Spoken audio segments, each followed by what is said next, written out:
తెలంగాణలోని యూరియా కొరత అంత ఉందా? అసలు ఏం జరుగుతుంది తెలంగాణలో? రైతులు ఎందుకంత గోసపడుతున్నారు? ఓ పక్క నుంచి వస్తుంటే రాష్ట్ర ప్రభుత్వం సెంట్రల్ ప్రభుత్వం మీద పెద్ద ఎత్తున ఆరోపణలు గుప్పిస్తుంది. అలాగే రీసెంట్‌గా ఈ రోజు మన సీఎం రేవంత్ రెడ్డి గారు ఓయూ సాక్షిగా కొన్ని మాటలు మాట్లాడడం కూడా జరిగింది. సో వాటి అన్నిటి మీద డిస్కషన్ చేసే ప్రయత్నం చేద్దాం. ప్రస్తుతం మనతో పాటు ఉన్నారు బీజేపీ మాజీ ఎంపీ బూర నర్సయ్య గౌడ్ గారు. సార్ నమస్తే సార్. నమస్తే అమ్మా. ఎలా ఉన్నారు sir? Fine, absolutely right. So urea కొరత విషయానికి వస్తే గనక ఇటు రాష్ట్ర ప్రభుత్వం బీజేపీ పార్టీ మీద పెద్ద ఎత్తున ఆరోపణలు గుప్పిస్తుంది. ఏం చెప్తారు సార్? అంటే రైతుల గోస ఇంత పెద్ద ఎత్తున కనపడుతూ ఉండగా కూడా మరి ఎందుకు బీజేపీ పార్టీ ఇంత కామ్గా ఉంటుంది? నిజంగా చెప్పాలంటే గత 10 సంవత్సరాలుగా మోడీ గారు రాకముందుకు ఈ యొక్క ఎరువుల సమస్య అనేది స్పష్టంగా మన అందరికీ తెలుసు. మోడీ గారు సెంట్రల్ గవర్నమెంట్ వచ్చిన తర్వాత గత 10 సంవత్సరాల్లో తెలంగాణలో ఎప్పుడూ యూరియా సమస్య లేదు. 10 సంవత్సరాలు ఇక్కడ బీజేపీ ప్రభుత్వం లేదు, అపోజిషన్ గవర్నమెంటే ఉన్నది. ఎప్పుడు లేని సమస్య ఇప్పుడే ఎందుకు వచ్చింది? అది ప్రజలందరూ గమనించాలి, మీరు గమనించాలి. ఎప్పుడు లేని సమస్య ఇప్పుడే ఎందుకు వచ్చింది? సెకండ్, ఏ రాష్ట్రంలో లేని సమస్య తెలంగాణలో ఎందుకు వచ్చింది? కర్ణాటక ఉన్నది, అపోజిషన్, లెటర్ సే అపోజిషన్. కేరళ ఉంది, తమిళనాడు ఉంది, హిమాచల్ ఉంది, వెస్ట్ బెంగాల్ ఉంది, చాలా రైస్ పండిస్తారు వెస్ట్ బెంగాల్లో కూడా, జార్ఖండ్ ఉంది. అక్కడ ఎక్కడ దేశంలో లేని సమస్య ఓన్లీ తెలంగాణలో ఎందుకు వచ్చింది? మీరు ప్రజలందరూ ఆలోచించాలి. నెంబర్ 2 ఏంటంటే, ఈ ప్రభుత్వం నిర్లక్ష్య ధోరణి వల్ల బఫర్ స్టాక్ ఏదైతే కేంద్ర ప్రభుత్వం ఈ యొక్క ఖరీఫ్ కంటే ముందర పంపించిందో, బఫర్ స్టాక్స్ని ఇష్టానుసారం బ్లాక్ మార్కెటింగ్ చేయటం జరిగింది. వస్తుందిలే అంటే ఒక లెక్కలంటూ లేదు, అకౌంటబిలిటీ లేదు. ఎందుకంటే ఈరోజు యూరియా ఒక బస్తాకు మోడీ గారి ద్వారా 2700 రూపాయలు సబ్సిడీ వస్తుంది. రైతుకు 267 రూపాయలు వస్తుంది. ఈరోజు ఈ కెమికల్ ఇండస్ట్రీ కానీ, ఆటోమేటివ్ ఇండస్ట్రీ కానీ, పెయింట్ ఇండస్ట్రీ కానీ, టెక్స్టైల్ ఇండస్ట్రీ కానీ, ఎక్స్ప్లోజివ్ ఇండస్ట్రీ కానీ, కొంత ఫుడ్ అండ్ సేఫ్టీ ఇండస్ట్రీ కానీ, వీటన్నిటికీ యూరియా కావాలి. ఈరోజు యూరియా అనేది కాంగ్రెస్ నాయకులకు, కాంగ్రెస్ ప్రభుత్వానికి అక్రమంగా 100 కోట్లు సంపాదించటానికి మార్గమైపోయింది. ఎందుకంటే ఈ బఫర్ స్టాక్స్ ఏదైతే ఉందో, అసలు పంట నాటు లేనప్పుడే మొత్తం అమ్మేశారు. ఎక్కడ పోయింది, ఎవరికి ఇచ్చారు అనేది లెక్కలేదు. ఈరోజు కేంద్ర ప్రభుత్వం 8 lakhs మెట్రిక్ టన్ ఈ సీజన్కి అవసరం. ఆల్రెడీ 8 lakhs పైబడి మెట్రిక్ టన్స్ పంపించడమని రాతపూర్వకంగా ఇవ్వటం జరిగింది. అందుకొరకు శ్వేతపత్రం విడుదల చేయమని చెప్పటం జరిగింది. అంటే దీంట్లో 100% కాంగ్రెస్ ఫెయిల్యూర్ ఉంది. సెకండ్, ఇదే రాష్ట్ర మంత్రులు ఏమంటున్నారు గమనించాలి. చాలామంది అవసరం లేకుండా పోయి లైన్లలో కూర్చొని తీసుకుంటున్నారని ఇదే తుమ్మల నాగేశ్వరరావు గారు అన్నారు కదా. అవును, దీన్ని బట్టి ఏమర్థమవుతుంది? 100% ఇక్కడ. ఎందుకంటే రాజకీయాలు ఎట్లా ఉంటుందంటే, ఒక గీతను చిన్నగా చేయాలంటే పక్కన పెద్ద గీత గీయాలి. వారు మొత్తం 6 గ్యారంటీలు కానీ 420 హామీలు కానీ విఫలమయ్యారు. కాబట్టి ప్రజలు వేరే సమస్య లేకుంటే ఇచ్చిన హామీలు అడుగుతారు. అందుకని కృత్రిమంగా కొత్త సమస్య సృష్టించింది అనుకో. ఇప్పుడు కరెంటు లేకుంటే కరెంటు కావాలంటారు, కరెంటు ఉండి అన్నీ ఉంటే నీ హామీలు ఏందంటారు. అందుకొరకు ఇది ఒక రాజకీయ కుక్రీడ. ఇది కాంగ్రెస్కు బెన్నుతో పెట్టిన విద్య. ప్రజలందరూ, మీడియా అందరూ గమనించారు. అంటే కొన్ని నియోజకవర్గాల్లోకి వెళ్ళి కనుక్కునే ప్రయత్నం చేస్తే కనుక వాళ్ళే చెప్తున్నటువంటి మాట ఏంటంటే, ఈ పిఎస్సిఎస్ సెంటర్స్ ఉంటారు కదా, వాళ్ళ ఇన్ఛార్జెస్ ఎవరైతే ఉంటారో స్టాక్ చాలా తక్కువ కేంద్ర ప్రభుత్వం ఇస్తుంది కాబట్టి స్టాక్ అనేది అసలు ఉండట్లేదు, ఇవ్వలేకపోతున్నాము. ఇప్పుడు 10లో 5 మందికి మాత్రమే స్టాక్ వస్తుందని చెప్పేసి అంటున్నారు. అదే కదా, స్టాక్ అనేది రాష్ట్ర ప్రభుత్వానికి ఇస్తుంది. కేంద్ర ప్రభుత్వానికి సపరేటు వ్యవస్థ ఉండదు. డిస్ట్రిబ్యూషన్కు రాష్ట్ర ప్రభుత్వానికి అలాట్ చేస్తుంది. నేను అయ్యేది కదా, రాష్ట్ర ప్రభుత్వంలో ఉన్నటువంటి గోదాముల నుంచి ట్రాన్స్పోర్ట్ వ్యవస్థ మొత్తము రాష్ట్ర ప్రభుత్వం చేతిలో ఉంటుంది, కేంద్ర ప్రభుత్వం చేతిలో ఉండదు. వీళ్ళ బాధ్యతారాహిత్యం వల్ల యూరియా అనేది మొత్తము నేను చెప్పాను కదా, ఇండస్ట్రియల్ యూజ్,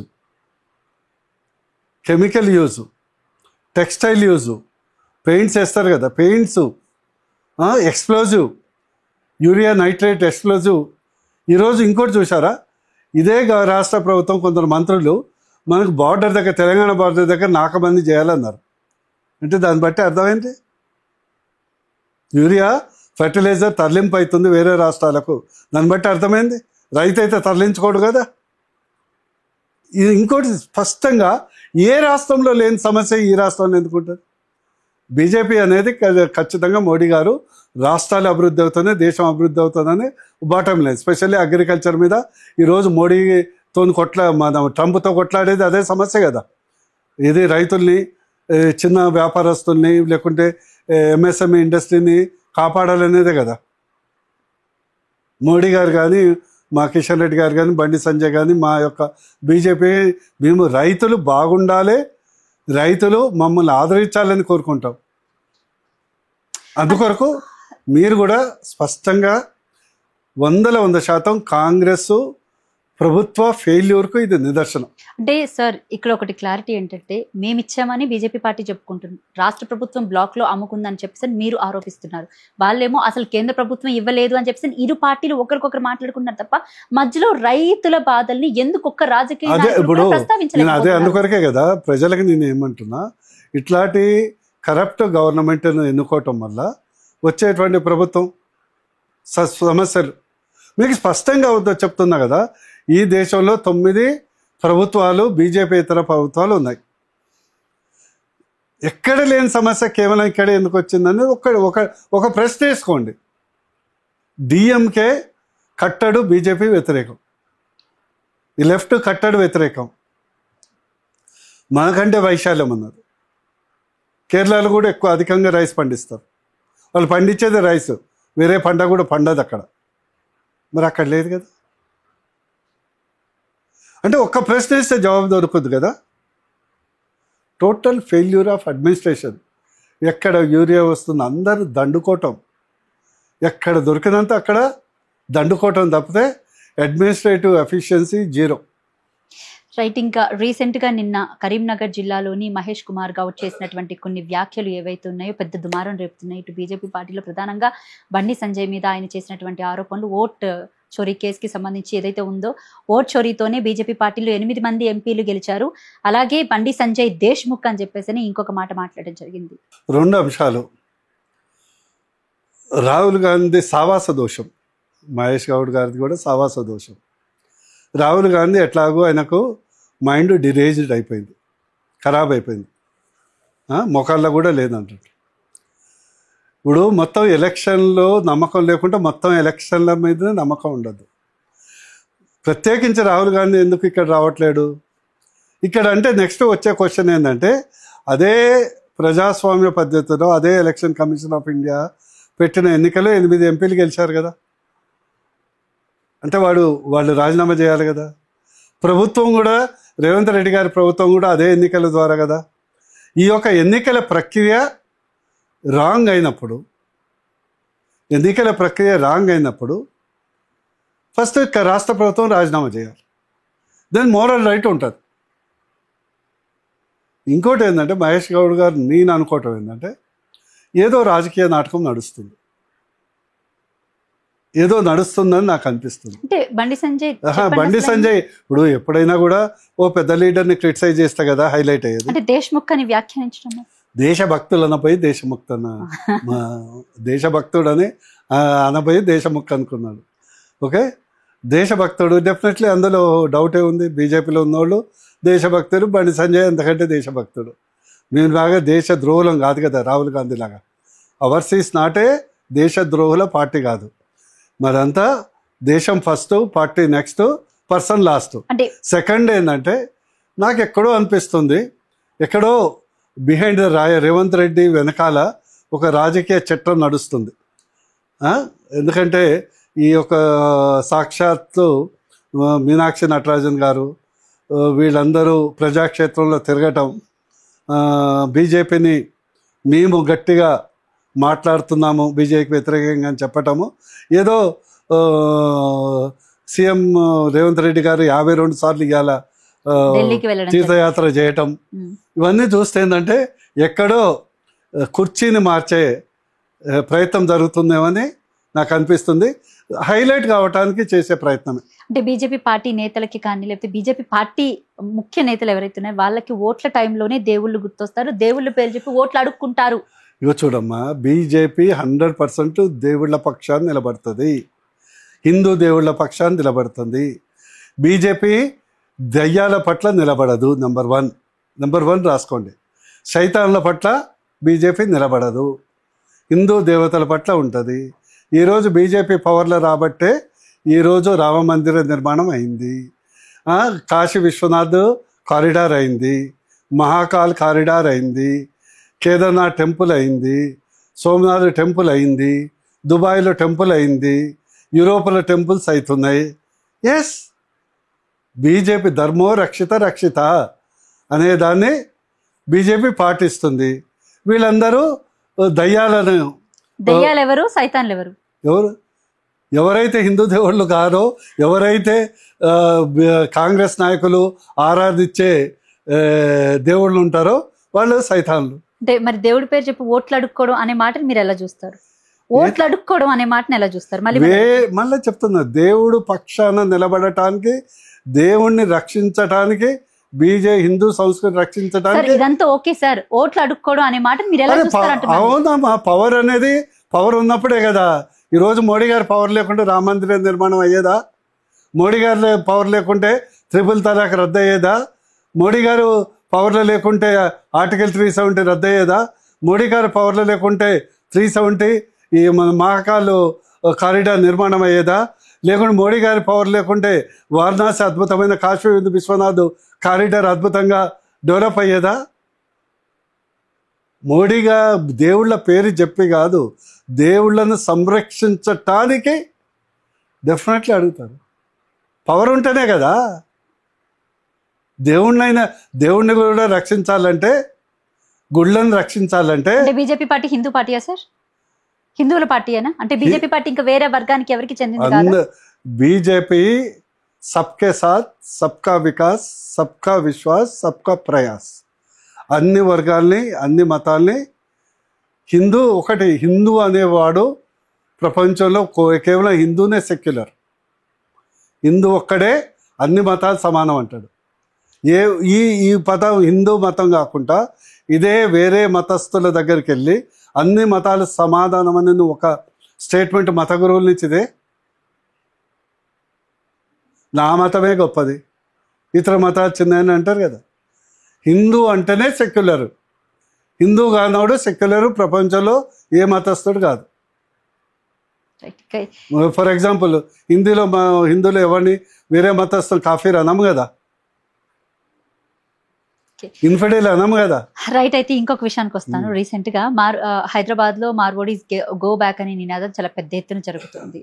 అమరాదా అది పెద్ద ఎత్తున జరగట్లేదు, ఎవరు లేదు, ఏదో 2-3 పనిలే ఒక సంఘటన జరిగింటది. దాన్ని ఇప్పుడు ఎస్సీలని మార్వోడీస్ కట్టడం ఎంతవరకు కరెక్ట్ అంటారు? ఎస్సీలని మార్వోడీస్ కట్టడం క్వశ్చన్ అక్కడ జరిగింది ఒక సంఘటన, కులాల మధ్యలో సంఘటన కాదు. ఒక వెహికల్ పార్కింగ్, నేను విన్నది ఏంటంటే ఒక వెహికల్ పార్కింగ్ దగ్గర వచ్చిన సంఘటన.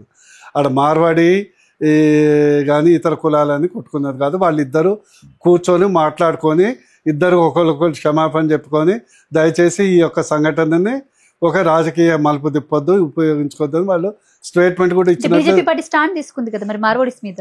బీజేపీ పార్టీ మార్వాడి అని కాదు, ప్రతి హిందువు, every Indian has a equal right. ఇప్పుడు తెలంగాణ వచ్చింది, ఆంధ్రులకు రైట్ ఉండదు అంటావా? కర్ణాటక వాళ్ళకి రైట్ ఉండదా? ఇక్కడ ఉండదా?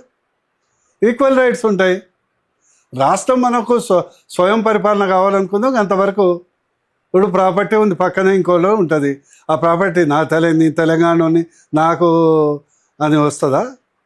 ఇవన్నీ ఏంటంటే ఈ కొందరు రాజకీయాల్లో సెంటిమెంట్ రాజకీయాల కొరకు బీజేపీ మీద రాళ్ళు వేయటానికి ఇతర రంగాల్లో ఫెయిల్ అయ్యారు కాబట్టి కాంగ్రెస్ ఎత్తుగడని మనకు అనిపిస్తుంది.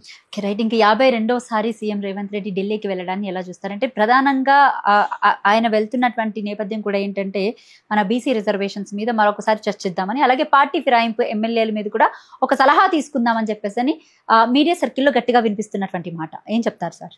బయట చెప్పేది వేరు, లోపల ఆయనకు దినదిన పదవి గంట ఉన్నది పాపం. ఆ పదవి గంట ఉండటానికి పాపం ఇక్కడ కలెక్ట్ చేసినవి ఉంటాయి కదా మంత్లీ.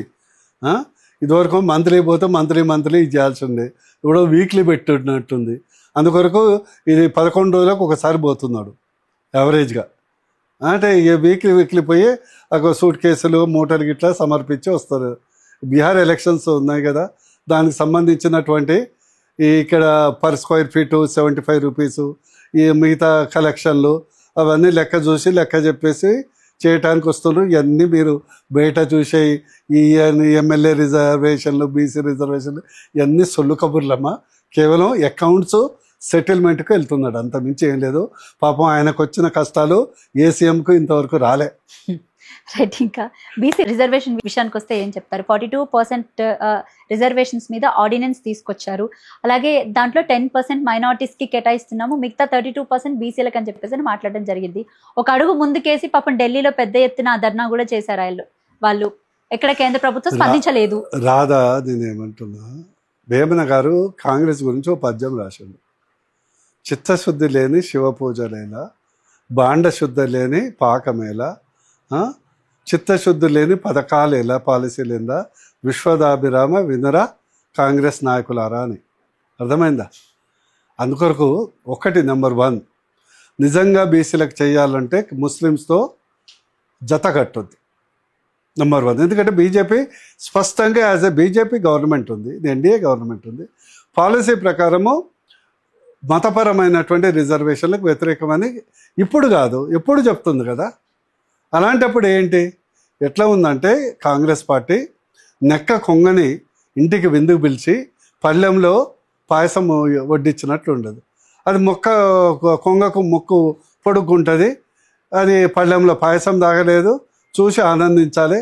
ఇది సింపుల్. నేను మొదటి నుంచి చెప్తున్నా, రేవంత్ రెడ్డి గారు బీసీల రిజర్వేషన్ పెంచుతాడు అంటే నమ్మితే అంతకంటే పిచ్చోళ్ళు మనం లేము. బీసీలకు చెప్పే సలహా ఒకటి, 52% జనాభా ఉందిరా భయ్, నీ ఓటు నువ్వేయటం నేర్చుకో ఫస్ట్. అదే శాశ్వత పరిష్కారం, అదే శాశ్వత పరిష్కారం. నీ దగ్గర ఆయుధాన్ని వదిలిపెట్టి పళ్ళెం తీసుకొని ఆడుకోవటం ఎందుకు? దట్ ఈస్ మై ఖచ్చితంగా బీజేపీ పార్టీ వ్యతిరేకించింది అంటే ఏదైతే బీజేపీ వ్యతిరేకించలేదు, అది పరిశీలనలో ఉంది. ఈ 10% ముస్లిమ్స్ దాని మీదే చర్చ జరుగుతుంది. ఎందుకంటే దేశంలో ఎక్కడో ఒప్పుకోలేదు, ఇది ఒక్కటే కదా, అది పెట్టింది కూడా ఇది ఒప్పుకోవద్దని. మీరు అర్థం చేసుకోవట్లే అక్కడ కిటుకు. ముస్లిమ్స్ ఒకవేళ ముస్లిం ఇవ్వదలుచుకుంటే ఆల్రెడీ ఈడబ్ల్యూఎస్లో ఉన్నది, కావాలంటే సపరేట్ జివో ఇచ్చుకో, సపరేట్ ఆర్డినెన్స్ ఇచ్చుకో. బీసీలకు ఒక 40% ఇయ్యి, లేకుంటే 33% ఇయ్యి. చెప్తున్నా, చేయదలుచుకున్నప్పుడే ఇవన్నీ ఉంటాయి. ఇప్పుడు నేను పంచభక్ష ప్రమాణాలే పెడతా, లేకుంటే నీకు అసలే పెట్టను అంటే ఎట్లా? దాన్ని బట్టి ఏంటి, పెట్టాలనే ఉద్దేశం లేనట్టే కదా. ఒకటి ఆకలితో వచ్చిండు, నీ దగ్గర ఉన్నది పెట్టరా భయ్. కానీ పంచభక్ష పరిణామాలే పెడతాను, ఇప్పుడు కోడిని తీసుకురావాలి, దాన్ని కోసినాకనే వండాలి, అప్పటి వరకు నేను పెట్టను అంటే. ఇంకోటి ఏంటంటే దీంట్లో ఇదంతా ఏంటంటే, ఇప్పుడు కాంగ్రెస్ ప్రభుత్వం స్థానిక ఎన్నికల్లో ఘోరంగా ఓడిపోతుందని వాళ్ళకి సర్వే రిపోర్ట్లు ఉన్నాయి. నేను అక్కడికే వస్తున్నా, సర్వే రిపోర్ట్లు ఉన్నాయి. ఏదో ఒక వంక పెట్టి, ఏదో కేంద్రం మీదనో ఆర్డినెన్స్నో బీసీ రిజర్వేషనో యూరియా కొరతనో అదో ఇదో చేసి ఎన్నికల్ని పోస్ట్ పోన్ చేయడానికి చేసే నాటకం తప్పితే ఇందులో ఎలాంటి యథార్థం లేదు. అంటే హైకోర్టు మరి సెప్టెంబర్ 30లోగా స్థానిక సంస్థలు ఎన్నికలకు వెళ్ళాలి అని చెప్పేసి ఒక ఆర్డర్స్ పాస్ చేయడం. రేపు ఒకటి క్యాబెట్ వేస్తారు, అఫిడవిట్ వేస్తారు, మేము ఇది పంపాము ఇది పెండింగ్ ఉంది అందుకొరకు మీకు చేయలేకపోతుందని అఫిడవిట్ వేస్తారు. అంటే ఒకటి చెప్పండి సార్, మరి ఒకవేళ రిజర్వేషన్స్ చేయకుండా ఎన్నికలకు వెళ్తే బీజేపీ పార్టీ స్టాండ్ ఏంటి? ఒకవేళ చేసి ఎన్నికలకు వెళ్తే ఒకటి, నువ్వు ఇవ్వటమా చావటమా రెండే అవుతుంది. నువ్వు చెప్పింది, నువ్వు మేనిఫెస్టోలో పెట్టింది మీరు, మొత్తం డప్పు కొట్టుకుంటా మొత్తం రాష్ట్రం తిరిగింది మీరు, చెప్పింది చెయ్యి, లేకుంటే రాజీనామా చెయ్యి, చెప్పింది అమలు చెయ్యి, లేకుంటే రాజీనామా. అప్పుడు బీజేపీని అడిగి అయితే నువ్వు చేయలే కదా, మమ్మల్ని అడిగి చేసినావా? మమ్మల్ని చట్టబద్ధంగా ఉద్యోగం ఇట్లా దీన్ని ఇస్తాను మీరు సహకరిస్తానని అడిగిందా?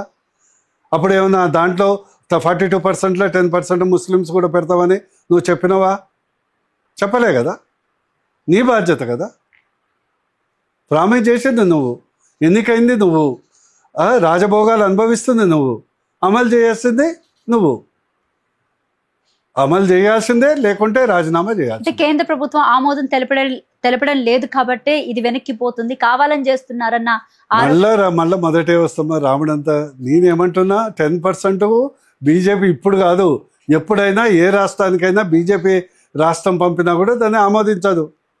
నేను స్పష్టంగా చెప్పినా కదా, విడదీయి, పాలను నీళ్ళను విడదీసాయి, బీసీలకు ఎంత ఇస్తావో చెప్పు, సపరేట్గా ఆర్డినెన్స్ పంపి 2 రోజుల్లో నీకు వస్తుంది. మతపరమైనటువంటి రిజర్వేషన్ బీజేపీ పాలసీ పరంగా వ్యతిరేకం. ఏదైతే వ్యతిరేకం ఉందో దాన్నే ఇచ్చేస్తుంది. ఎట్లనమ్మా? ఇంకా పార్టీ ఫిరాయించిన ఎమ్మెల్యేల విషయానికి వస్తే ఏం చెప్తారు సార్? ఎందుకంటే 10 మంది మీద కూడా రీసెంట్గా మన స్పీకర్ డెసిషన్ తీసుకోవడం జరిగింది. అంటే ఎంక్వైరీ నోటీసులు పంపించడం కూడా జరిగింది. అంటే తెలంగాణలో మళ్ళీ బై ఎలక్షన్ వచ్చే ఛాన్స్ ఉందంటారా? ఇది కేవలం పేపర్ న్యూస్, మసాలా కొరకు ఏం కాదు. స్పీకర్కు నోటీస్ పంపిస్తారు, మేము పార్టీ మారలేదు, మేము స్వచ్ఛమైనటువంటి బీఆర్ఎస్ నాయకులమే, మా బ్లడ్ శాంపుల్ తీసుకోండి, అది పింక్ బ్లడ్ వస్తుంది అని వాళ్ళు సమాధానం చెప్తారు. అంతటితో ఆ కేసు క్లోజ్ అవుతుంది. ఇంకో 6 నెలలు, సంవత్సరం, 2 సంవత్సరాలు నడుస్తుంది.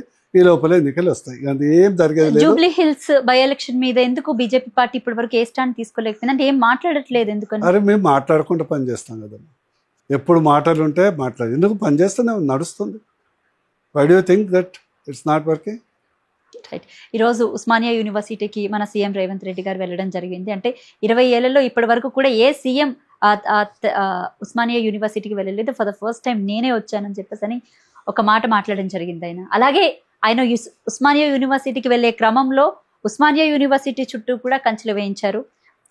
పెద్ద భారీ బందోబస్తు ఏర్పాటు చేసుకొని అనుకూలమైన మీడియానే తప్ప మిగతా మీడియాని ఆయన అనుమతించలేదు. ఇప్పుడు అది ఎట్లా ఉందంటే దండయాత్ర లాగా ఉంది, కానీ ఉస్మానియా యూనివర్సిటీకి విజిట్ లాగా లేదు. దండయాత్ర ఎట్లయితే ఔరంగజేబ్ పోతాడు కదా, చుట్టుపక్కల అంతా కట్టుదిట్టమైనటువంటి ఇనుప కంచెలు వేసుకొని దండయాత్రకు పోయినట్టుంది. కానీ అంటే ఉస్మానియా విద్యార్థుల మీద దీన్ని గెలిచినాను అని అహంకారం చూపెట్టుకున్నట్లే ఉంది, కానీ అక్కడ ఏం లేదు. అక్కడ ఏం లేదు. విద్యార్థులతో మమేకమయ్యే నీకు ఆ నమ్మకం లేదు. ఎందుకంటే నువ్వు అన్ని రంగాల్లో విఫలమైనావు.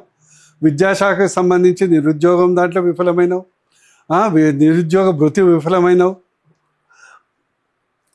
5 lakhs లోన్స్ విఫలమైనావు, ఫీ రియంబర్స్మెంట్ 10,000 కోట్లు విఫలమైనావు. కొత్తవి కాదు, పాతయి. ఈరోజు ఉస్మానియా యూనివర్సిటీలే కాదు, గురుకుల పాఠశాలలో 100 మంది పిల్లలు ఇప్పటి వరకు అన్నం తిని చనిపోవడం జరిగింది. 100 మంది పిల్లలు ఈ 2 ఏళ్లలో, 20 నెలల్లో. మీకు తెలుసు కదా. సో ఇవన్నీ వస్తాయి కాబట్టి ఇనుప కంచెలు వేసుకొని, అది ఏమంటారు తెలుగులో, అది నాకు పదం రావట్లేదు, ఏం ఆనందం అంటారు, రాక్షసానందం. Right. Thank you sir, thank you so much. మీ విలువైన సమయాన్ని మాకు కేటాయించినందుకు. ఇది మాజీ ఎంపీ బూర నర్సేగౌడ్ గారితో ప్రత్యేక ఇంటర్వ్యూ. మరొక ఇంటర్వ్యూతో మళ్ళీ కలుద్దాం. Thank you.